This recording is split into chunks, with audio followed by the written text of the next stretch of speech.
The hearing is still, Judge Gorsuch's hearing is ongoing, and considering the significant attention, I'm going to try to keep this a little on the shorter side today. The president's making a full day of progress towards some of his biggest promises that he's made to the American people. This morning, he met with the House Republican Conference members on Capitol Hill ahead of the House's scheduled vote on the American Health Care Act, which is currently scheduled for Thursday.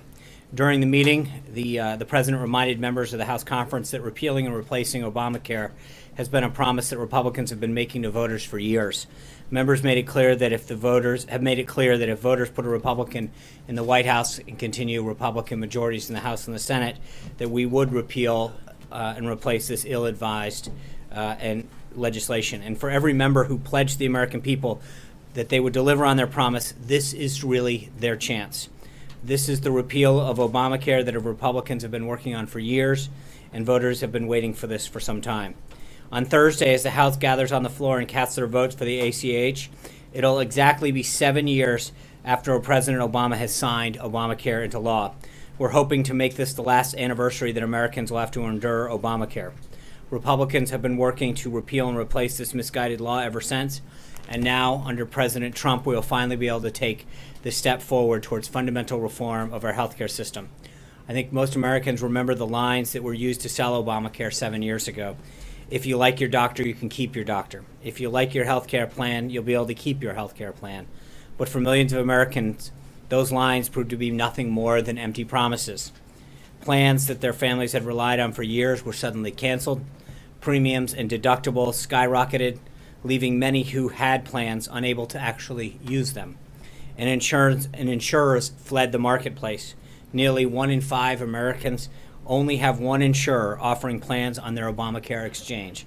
President Trump and Republicans in Congress will keep their promise by reforming the system once and for all. And that's exactly what we're doing with the American Health Care Act, which, along with the additional legislative and administrative action that is part of the three-prong approach that we've continued to outline, will finally give all Americans the healthcare system they deserve, where market-based competition leads to more affordable, higher quality healthcare opportunities. This is an ongoing process, and the president has made it clear to Congress that they should be open to incorporating some of the common sense policy proposals that have been suggested by members in both chambers who share their commitment to improving the healthcare system. To that end, the House introduced several technical and policy amendments to the legislation last night, which the president acknowledged on Capitol Hill this morning. They include delivering more immediate relief from Obamacare's taxes, accelerating the repeal of these taxes from 2017 rather than from 2018, and ensuring that millions of Americans who paid Obamacare's penalties or taxes can reclaim their hard-earned dollars from the IRS. It's making it easier for Americans to deduct more of the cost of their medical expenses, protecting life by prohibiting taxpayer dollars from being used to help purchase insurance plans that currently cover abortion, giving states additional flexibility for their Medicaid program, covering traditional adults and children populations while maintaining baseline funding for elderly and disabled populations, giving states the ability to implement optional, reasonable work requirements for able-bodied adults without dependents as part of their Medicaid programs, freezing Obamacare's Medicaid expansion while allowing for a responsible unwinding so that people who enroll before 2020 will continue to be supported by the program, and providing a more generous reimbursement for elderly and disabled Medicaid enrollees, recognizing that those populations have unique needs that must be taken care of. After he returned to the White House from the House, speaking to the House Republican Conference, the president received his daily intelligence briefing. Then the president signed S-442, the NASA Administration Transition Authorization Act of 2017, acting on another of the president's most ambitious promises to the American people. Many may recall in his joint address, the president said, quote, "American footprints on distant worlds are not too big of a dream," end quote. And with this bill, he is taking the latest step towards making that dream a reality by reiterating NASA's mission to ensure America remains a leader in space exploration. This bipartisan, bicameral legislation provides NASA with the full support it needs to fulfill this and many other important missions, including supporting NASA's plan to explore deep space and sending astronauts to Mars, including an endorsement of launching the Mars 2020 rover.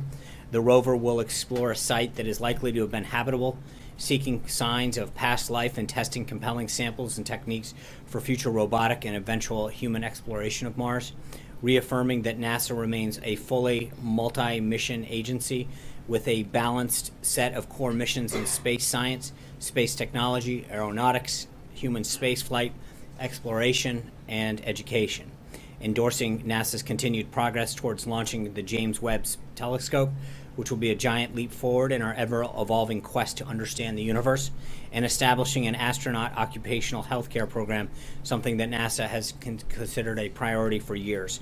After the bill signing, the Vice President also announced that the President will be taking action shortly to relaunch the National Space Council, which the Vice President will chair. The President was honored to sign this new bill into law so that NASA can continue its work towards making America the world leader in space exploration once again. Also this morning, the Vice President hosted a breakfast meeting with Prime Minister al-Abadi of Iraq. We provided a readout on the President's meeting with the Prime Minister yesterday as well, and I believe there's been a readout of the Vice President's as well. At 3 p.m. this afternoon, the President will meet with members of Congress who are part of the House Tuesday group to discuss the American Health Care Act. And this evening, the President will speak at the National Republican Congressional Committee March dinner. Over on the Senate side of the Hill, the President's pick for the Supreme Court, Judge Neil Gorsuch, has been doing a phenomenal job in the Senate today during his first day of questioning. The judge's eloquent testimony yesterday was widely praised from both sides of the aisle, and it's clear that everyone agrees from a broad spectrum that Judge Gorsuch is a very qualified person to serve on the Supreme Court. As the judge noted today, quote, "A judge is there to make sure that every person, poor or rich, mighty or meek, gets equal protection under the law," end quote. His records show that he's lived up to this commitment throughout his entire career, and he's continuing to prove that he's exactly the type of jurist we need on the Supreme Court throughout the questioning that's started today. Today is also National Agriculture Day, for those who are keeping note. The world needs America's farmers and ranchers to lead, just as the world needs America to lead. Global food demand is expected to increase by 50 to 97% by 2050. The world can't afford for America's farmers and ranchers to retreat, but the agriculture industry has met its share of challenges in recent years. While our farmers are the most efficient in the world, margins have been tightening, regulations have been multiplying, and exports, which has historically accounted for over 1/5 of U.S.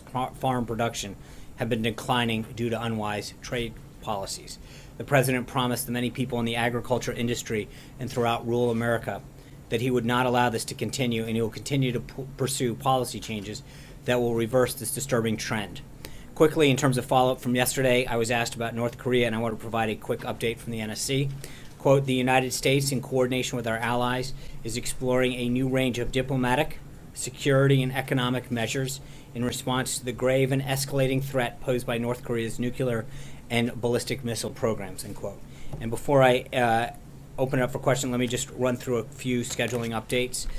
Tomorrow, the President will stop by the Women in Healthcare panel hosted by CMS Administrator Seema Verma. There will also be a series of meetings with members of Congress tomorrow. In the morning, the President will meet with members to discuss the American Health Care Act, and in the afternoon, he will meet with members of the Congressional Black Caucus. On Thursday, the President will have lunch with Secretary of Treasury Mnuchin before hosting a meeting with truckers and representatives from trucking companies on health care that we discussed yesterday. In many states throughout their country, trucking happens to be one of the largest employers, and it's important to understand the impact of healthcare legislation on this important industry. I'll have updates on the weekend schedule for you, hopefully tomorrow. And finally, yesterday, pursuant to the President's executive order on interior enforcement that he signed on January 25th, the U.S. Immigration and Customs Enforcement Agency, ICE, released its first weekly list of detainer requests, which local law enforcement agencies have failed to comply with. These examples were criminal illegals who have been arrested or convicted in many cases of serious and violent crimes threaten public safety.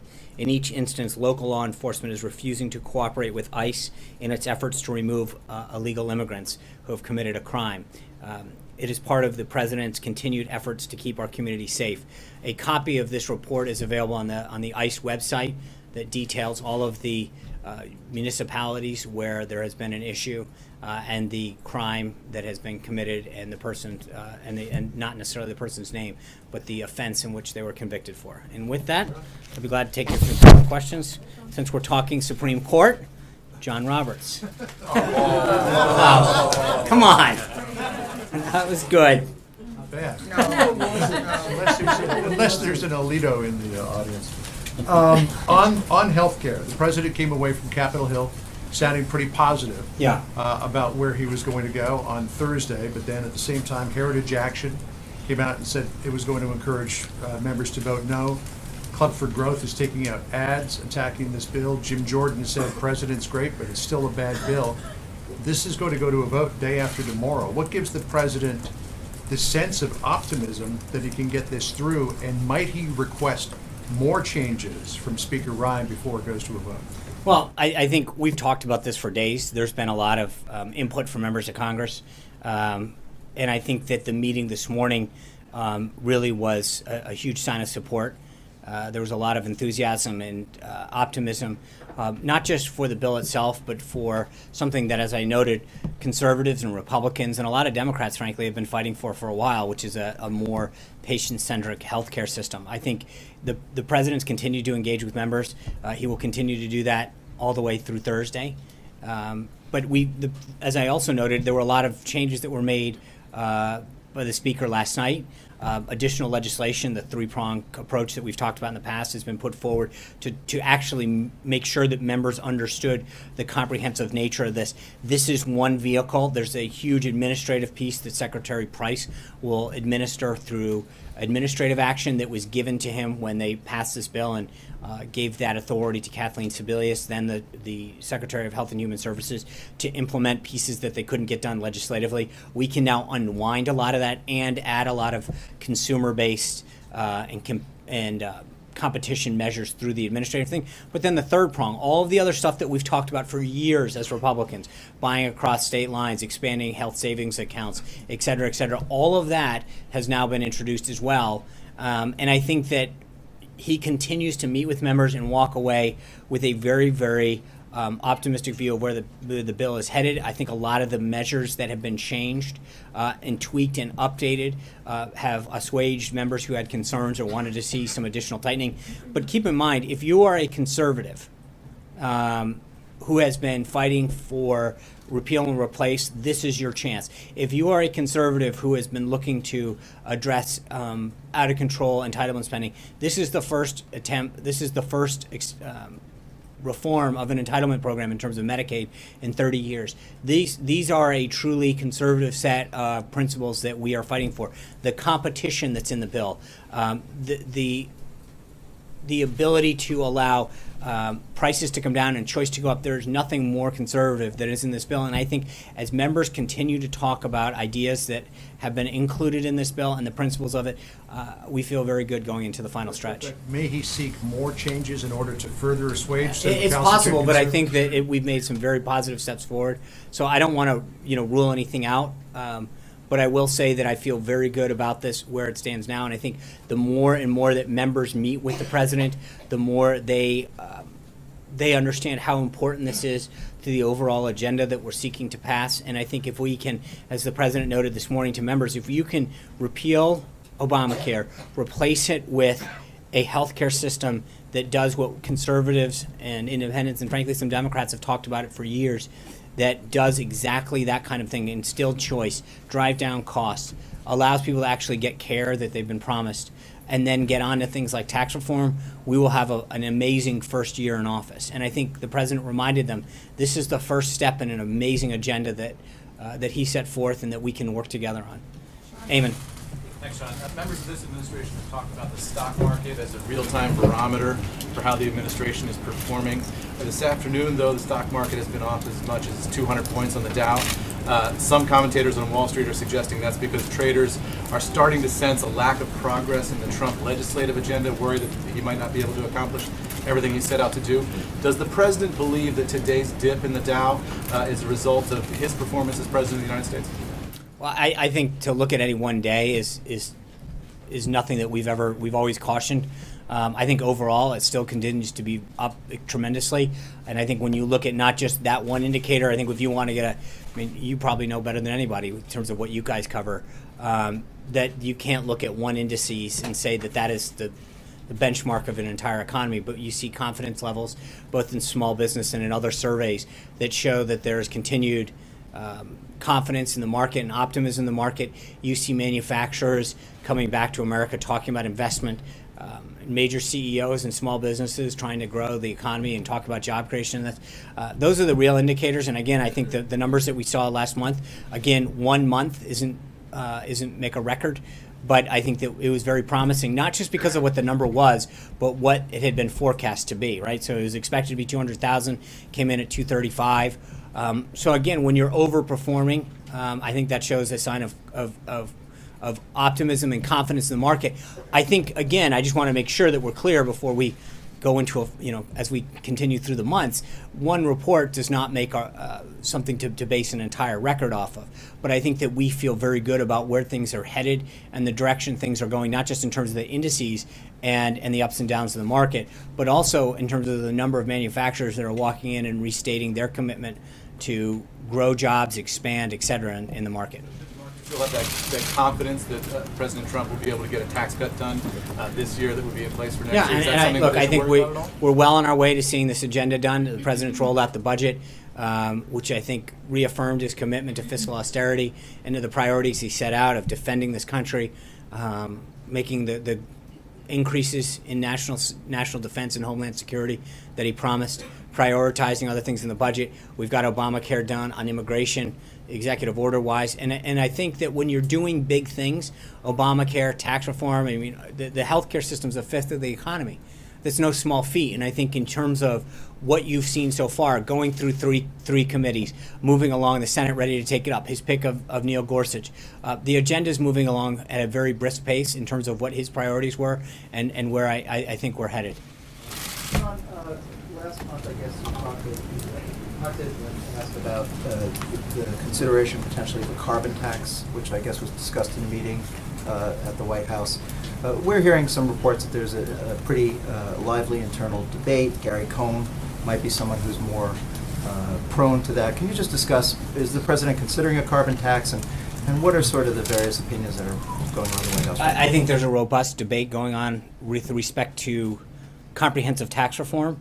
And as we've mentioned, I mean, our goal right now is to get through Thursday, and that's what the president has talked about very publicly. We need to get Obamacare repealed and replaced and move on to tax reform and some of the other trade reviews that we've talked about, immigration. There's a lot of things on the agenda, but I'm not going to comment on specific prongs of that. I will just tell you that obviously there's a lot of people who recognize that we haven't had comprehensive tax reform since 1986, and that there's a lot of pieces in this that we need to examine and get to, and there's a lot of voices and opinions that get shared with him, and so I'm not at a position where I'm going to get into commenting on piecemeal on where it is, but I will say that's even more reason that let's get past Thursday. When you look at the week ahead, real quick, Glenn, you in terms of this, the repeal and replace aspect in Gorsuch, I think from a legislative standpoint, going back to Eamon's question, I think it's a pretty big week for the White House to seeing all this done. Hunter. Thank you, Sean. President Trump has previously indicated that he wanted to appoint pro-life judges who would be willing to overturn Roe versus Wade. Yet in his testimony today, Judge Gorsuch said he would have walked out the door if President Trump asked if he had this position. Is President Trump still confident that Judge Gorsuch would be willing to overturn Roe versus Wade? And is this position still important to him? I think the president's comments speak for themselves. I think the president's list that he's put out on 20 are jurists that both the Federalist Society and Heritage have deemed to be people who interpret the Constitution as originalists, as people who aren't looking to legislate from the bench. And I'm not going to take the bait during a live hearing to comment on that, but I appreciate the effort. Ronica. Thank you, Sean. I have two questions on the same story. Recently, a 14-year-old girl, she was raped in the boys' bathroom of her high school. A 17 and 18-year-old boy have been charged. One of the boys, we know, unlawfully entered the country. Both of them have outstanding orders with ICE. So here's my first question about it. Currently, schools are prohibited from denying access to public education based on immigration status. Does the president hear a story like that and think that it should change or be addressed in a future executive order? I think, first, let me just say that this is a tragic event, and it's horrendous and horrible and disgusting what this young woman in Rockville went through. I can't possibly imagine. So first of all, let's remember the human side of this, that this is a tragic event that no child, no person, no parent should ever have to deal with. Schools should be a place where a parent puts their child on a bus or drops them off or sees them off and knows that they're safe. And the idea that this occurred is shocking, disturbing, horrific, and whatever other words that come to mind that someone can think of, because this is not, schools should be a safe place where children are there to learn and to feel safe in that kind of environment. And to know that this happened in the circumstances, this young woman in particular fought to come to this country legally because of the freedoms and the treasures of this nation. And to think that this kind of tragedy would occur to someone who's personally endured that kind of struggle to come to this nation and then face this is reprehensible. And it is not who we are as a country. I think it is troubling, and I think further to your question, the president recognizes that education is a state-run and a local-run issue, but I think it is cause for concern what happened there. And I think the city should look at its policies, and I think that this is something that authorities are going to have to look at. I think from an immigration standpoint, clearly to see somebody, there's so many facets of this case that deserve question. Why was there, I think he was 17 or 18 years old. 18, thank you. And how does that person get put into the 9th grade? There are so many issues that come up in this case. I will leave it to authorities to get through, but I think that we are in the early stages of this, and there's a lot that needs to get addressed with respect to this case in particular. So I hear you about it being a state issue. Let's talk about something, though, that the president has implemented and introduced, voice. Is voice victims of immigration crime enforcement? Is that enough to support a No. It's one piece. The president understands that victims need a voice, which is why he brought it in there to help them when they're specifically targeted or victims of a crime by people who are here illegally. But I think part of the reason that the president has made illegal immigration and crackdown such a big deal is because of tragedies like this. We act so many times when we talk about this and say, well, is the president going to, how is the president, why is the president dealing with this, and because of this priority? Well, part of the reason is because of the tragedy that this young girl dealt with, had inflicted upon her, whatever the word is. But this is why he's passionate about this, because people are victims of these crimes in terms of them. They're victims of the economic piece of this. There's a national security impact, but immigration pays its toll on our people if it's not done legally. And this is another example, and it's why the president's so passionate about this. But he recognizes that it's multifaceted, why we have to be tough at the border, why I just read off that this executive order is dealing with people who have committed crimes, who local enforcement agencies or municipalities or at the state level are not dealing with it. And if you go to the ICE website and download this, you'll see it's over 30-something pages of cases where there's a person that is convicted of a crime that local people, local municipal law enforcement, for whatever reason, and in some cases they're prohibited, but for one reason or another are not enforcing the law and not turning that individual over to federal authorities to be deported. And I think this is another example of why this issue needs to be addressed. John. Sean, is the president going to hold Republicans who vote against health care accountable? Are they going to pay a price if they vote against this bill? I think they'll probably pay a price at home, meaning I think that you can't go promise over and over again since 2010 in the case that the member's been there that long, but at least for those who have been there that long, and at least and even the new ones, this was a major component of the last election. And I think there was probably not a single Republican member in itself who went out and talked about this. And I think when you realize the component to this bill and that the president worked with the House and the Senate to put something together that achieved a promise that was made to voters, I think there's going to be a price to be paid, but it's going to be with their own voters. And they're going to have to go back and explain to them why they made a commitment to them and then didn't follow through. And one of the things that's interesting that people who agree or don't agree with the president in terms of his legislative agenda at least give him high marks, regardless of whether or not they subscribe to his agenda, for keeping his word and his promises. And I think that's one of the things that he's made very clear this morning. We pledge to the American people at the congressional level, at the Senate level, at the presidential level to go do something. And this bill, while it probably not everybody gets everything they wanted, does exactly what we said. It's repealing it and replacing it with all of the principles and the aspects that we discussed throughout not only last cycle, but in a lot of these cases back through 2010. Margaret. Will he campaign against those Republicans? Let's get through the vote. I think one of the things that he made clear this morning was that he was going to make sure that the people who did support this, he would be out there supporting them. And so I'm not going to focus on the negative as much as the positive today. And he made it clear to members that for those of you who go out there and keep your word and support it, we're going to make sure that we remember those who stood by us and who stood by the word that they gave to their voters. Margaret. Thanks. Okay, so I was actually, that's what I was going to ask, but let me try. Oh. No, it's okay, I've got another one, don't worry. So my other one, but I'm going to go back to that, is on the laptop restrictions by the U.S. and now the U.K. It certainly sounds like that may have been in response to some kind of a specific security threat. What can you talk about from the podium in as much specificity as you can, and if you can't do specifics, at least help us to understand, are there multiple threats? Is there one threat? Are there multiple, like what is going on here? So yesterday the TSA announced new enhanced measures on flights inbound to the United States from 10 of more than the 250 countries that have flights coming into the United States that serve as the last point of departure. I think even ranking member of the House Intelligence Committee, Adam Schiff, who we've not always shared the same point of view with, even agreed by saying, quote, these steps are both necessary and proportional to the threat. Elevated intelligence that we're aware of indicates that terrorist groups continue to target commercial aviation and are aggressive in pursuing innovative methods to undertake their attacks, to include smuggling of explosive devices and various consumer objects. Based on this information, the Secretary of Homeland Security and the TSA administrator have determined that it's necessary to enhance security procedures for passengers at certain last point of departure airports. That being said, I'm not going to go any further than that, and I would refer any further comment to the TSA. Can I try what I was going to try earlier then?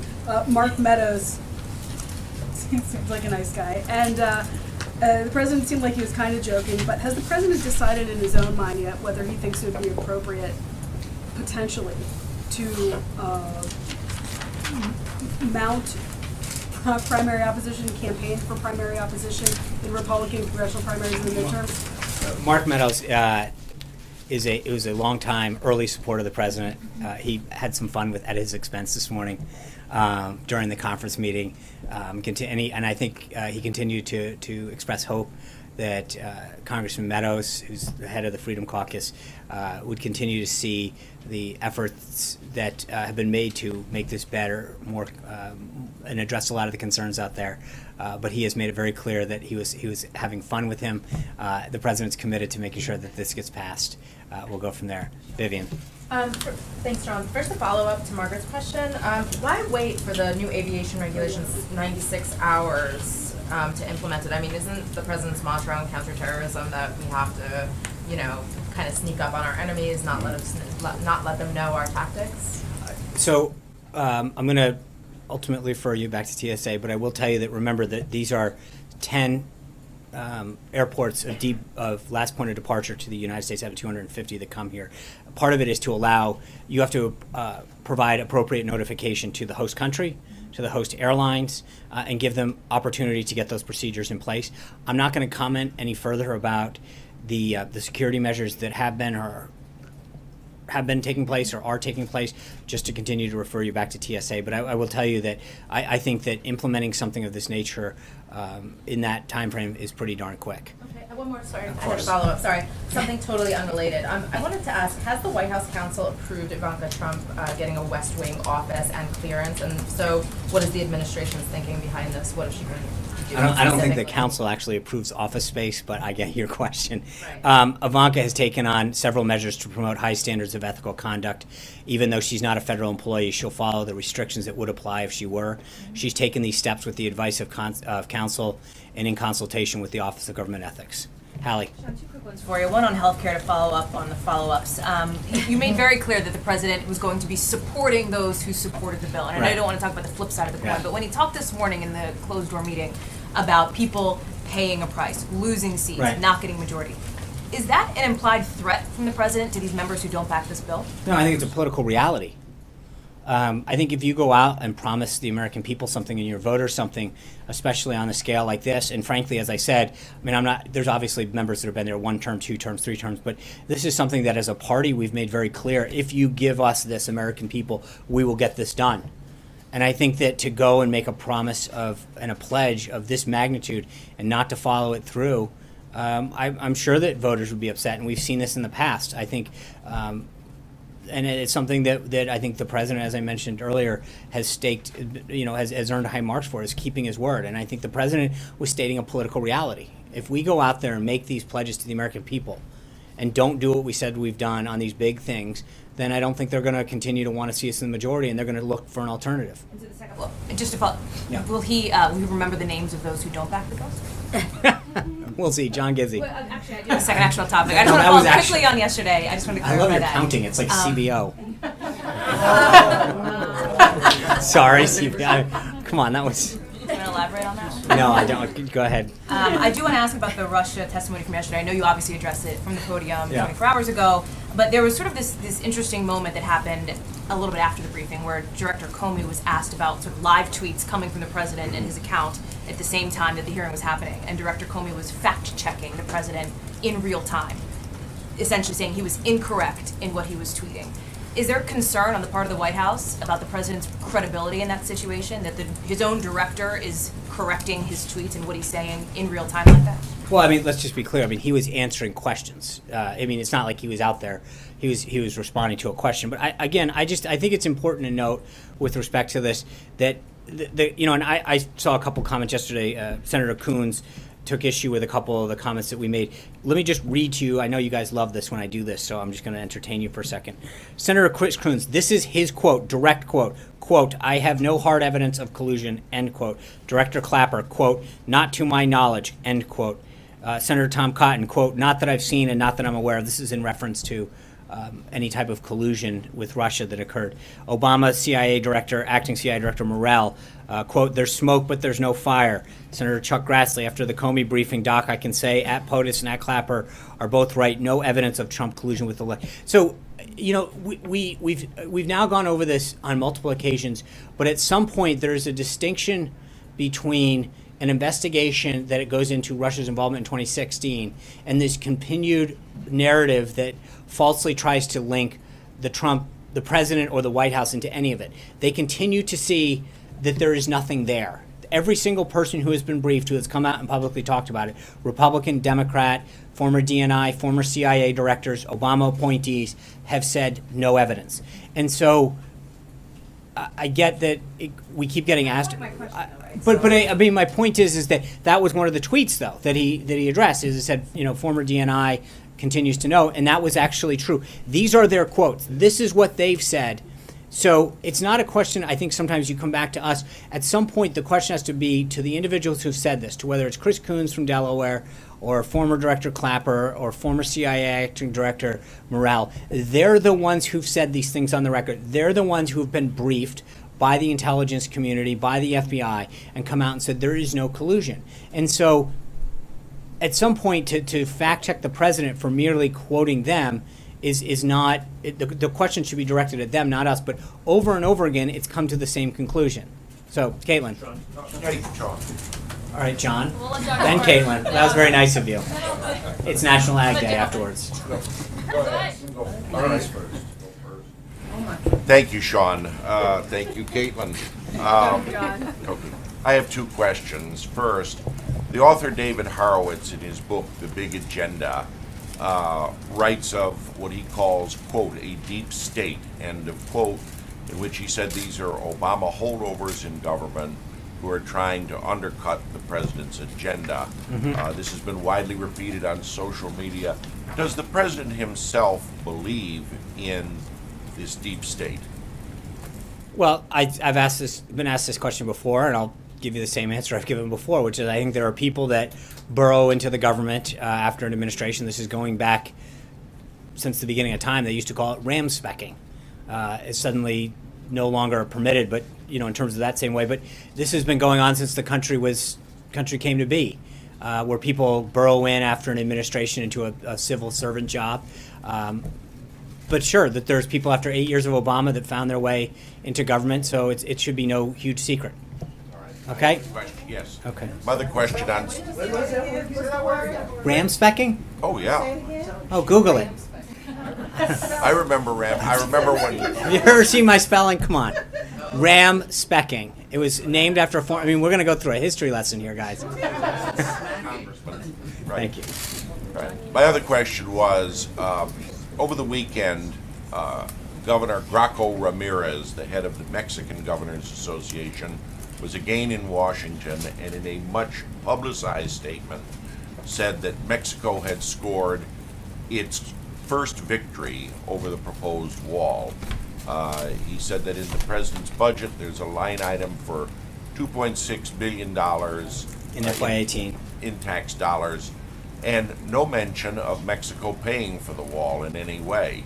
He's claimed a victory in that. Your response to Governor Graco Ramirez? It's a little early to be claiming victory. I think the president's made it clear that that he was going to use the current process to start the construction of the wall, and that there would be ways that fulfillment of that pledge would come through. Caitlin. Thank you. The administration and the president have repeatedly said that over the next few weeks they will present evidence that he was wiretapped. And last week he said it would be coming this week and he may speak on it this week.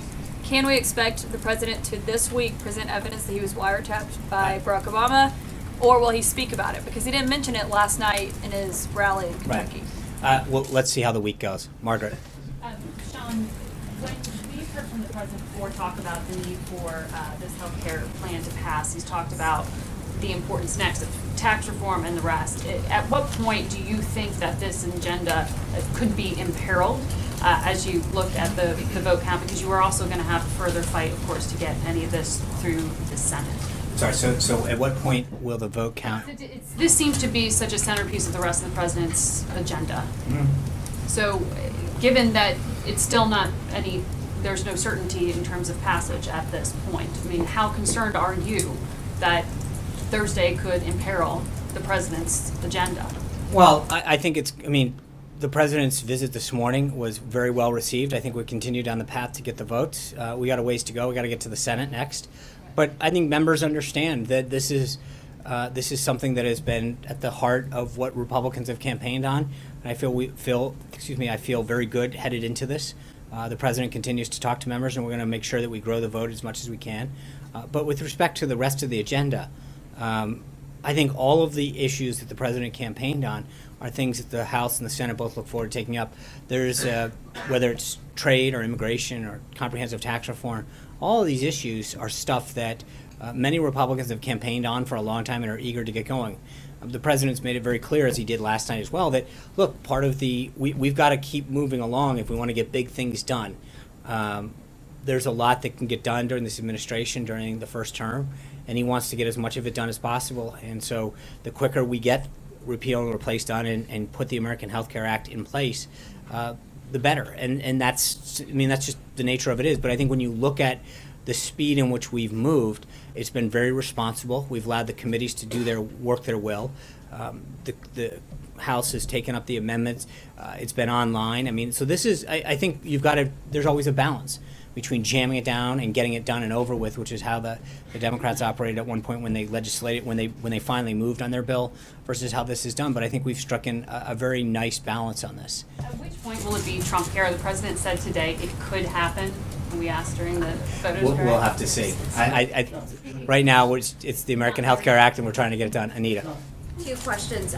First, the Kansas legislature is on the verge of possibly passing a Medicaid expansion, and the current version of the health care bill does not allow states to pass that. Mm-hmm. And so I'm wondering, as you know, most legislatures are currently meeting across the country. Will there be an exception for states if they expand before any new bill comes through? It would be addressed in the legislation. I don't believe there's an exception clause. So I don't, but I also don't, it would be far be it for me to say at this point. The bill's getting ready to move to the House. The legislature is meeting. I don't want to prejudge the outcome yet, but I don't believe, from my understanding, that there's any kind of clause that says if. And then secondly, tomorrow you mentioned the Congressional Black Caucus. Is there a specific topic healthcare, 5 topics. What can you tell us about the president's message to them, and how did it come about? I know there's been some back and forth on getting a meeting going. How did that come about? April's about to. Okay, don't drag April into this. Didn't say a name. Didn't say a name. This has been something that the president's talked about for a while. He met with Congressman Elijah Cummings. He started off in a phone call probably a month or so ago where they discussed prescription drugs and the need to get it down. And then the conversation continued. Our legislative affairs team early on went to some of their meetings and started having a dialogue with them. And that dialogue continued, and there was a desire to have a meeting. The president wanted to have them down. I think there's going to be a range of issues that get discussed that range from drug prices to infrastructure investment and education, HBCUs. There'll be a range, and I think that's part of it. There's no set agenda to say we must talk about these things, and obviously I think healthcare is going to come up too. The president wants to get their idea before April jumps out of her seat. I'll give her. Thank you for giving me a follow-up. I want to follow up on the CBC, and I have another question on another subject. So with the CBC, since you're saying you went through all of this prior to the fact that he became president, that there was an effort to reach out to the CBC. Mm-hmm. So with all of this understanding that they are an important group to deal with in handling some of the issues, the urban issues, or issues that pertain to their community, how does the president plan to move forward in working with them, particularly as some just don't see eye to eye with him? I think part of this is it continues to have a dialogue, April. I mean, it's simply sitting down with people, talking about issues, talking about common ground. I think if you look at the conversation that he began and continued with Congressman Elijah Cummings, they found common ground. The president talked about areas where, despite some of the narratives that are out there, there were issues that they probably both share a concern for, and that they can work on together. And maybe they won't agree on 100% or 60%, but maybe there's 15, 20, or 30% of the issues. Maybe there's one bill in particular that they can work on. But there's a willingness to sit down and talk, and I think that's the first step in the process of any of these. It's not just your own party, and the president's shown this on several of these meetings, where it's not just business leaders. He's brought in the union leaders. Talked about healthcare yesterday. He had Dr. Zeke Emanuel in.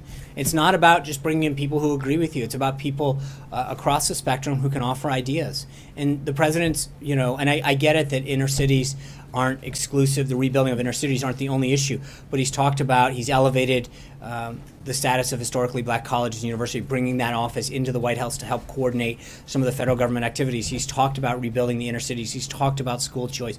A lot of issues that law and order and healthcare. And there's issues that impact urban areas, minority communities, whether they live in rural areas or urban areas. But I think that dialogue needs to continue because it can only help, and I think that's what we look forward to tomorrow. And the second subject, as you're talking about bringing in groups, you're also bringing in the truckers, and there is a concern in the trucking industry about something called e-logs. It's going to happen at the end of the year where truckers, be it truckers with commercial trucks or mom and pop businesses, all of them are going to have computers to log in to monitor the time you drive, the stop and speed, etc. And many people are saying that it cuts into their income. What does the president stand on that? And I know he's meeting about health care. I think let's see if that comes up in the meeting, and then I'll have a read out. But I know I understand that's more of a DOT issue, so I would refer you to the Department of Transportation. They're very concerned about it. Would he at least? I understand that, and I hope that comes up. Jeff Mason. Sean, a follow-up on the DHS airline issue. If there's a danger to Americans or to flyers generally with having laptops or things that are bigger than a cell phone in planes from those 10 countries, why would that not also be a danger from other countries? As you can imagine, I can't talk about the intelligence that we have. I can just tell you that the steps that are being taken are appropriate, commensurate with the intelligence that we have, and then refer you to the Department of Homeland Security and specifically the Transportation Security Administration. One other question that's not related to that. Too. Okay. Presidents traditionally issue a greeting to those celebrating the Iranian New Year, Nowruz. Mm-hmm. Will President Trump be doing that today? Let me get back to you. I know that I don't want to get ahead of myself on that, but we may have something for you later. I've got to check on that. But thank you guys very much. Let's get back to watching Neil Gorsuch, and I will see you tomorrow. We're going to have a week full of briefings. I'm excited. And by the way, I am very happy that the individual in the press corps who took Tom Brady's jersey, that has been returned properly. Another bad on the press, but we have righted that wrong. Thank you.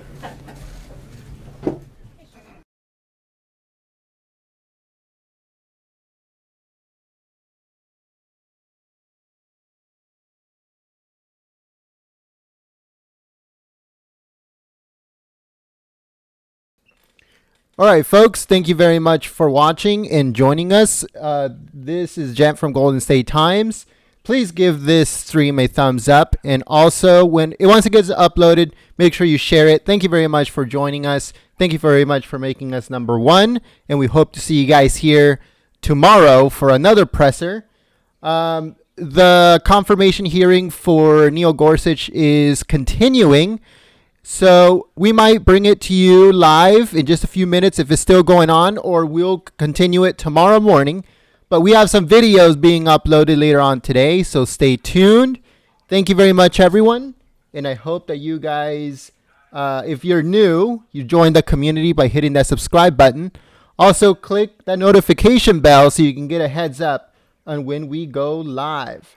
Like I said, guys, thank you very much. Thank you to all the moderators for keeping the chat clean and enjoyable for everyone. Make sure to smash that like button on your way out, and we hope to see you guys here next time. But until then, peace.